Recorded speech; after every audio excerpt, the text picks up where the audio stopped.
راديو أرابيسك.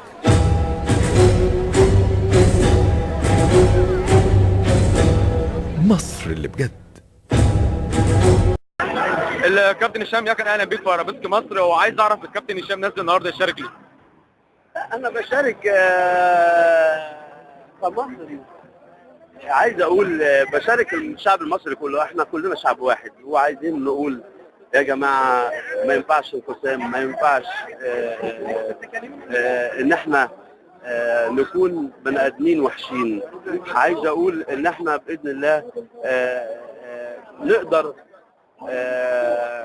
كشعب واحد نعمل حاجات حلوه جديده، يعني انت فاهم، نقدر عملنا الحلو الجديد، غيرنا الكابتن هشام انا عايزك تقول رساله للشعب المصري ورساله للرئيس مبارك.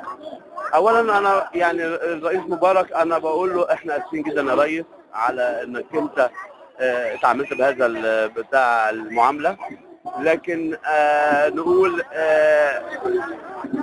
الزمن بيتغير والناس عايزه تغير، وعايز اقول للشعب المصري يا جماعه ابتدوا من اول يوم حصل فيها الثوره ان احنا نعيد بناء هذه البلد.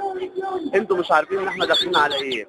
احنا النهارده داخل جوه مصر اكتر من جهات غير شرعيه جوه البلد، متمثله في ايران، متمثله في اسرائيل، متمثله في حكومات اخرى، امريكا، بكل ما له مصلحه عايز يخرب هذه البلد. هتلاقيه دلوقتي بقى جوه.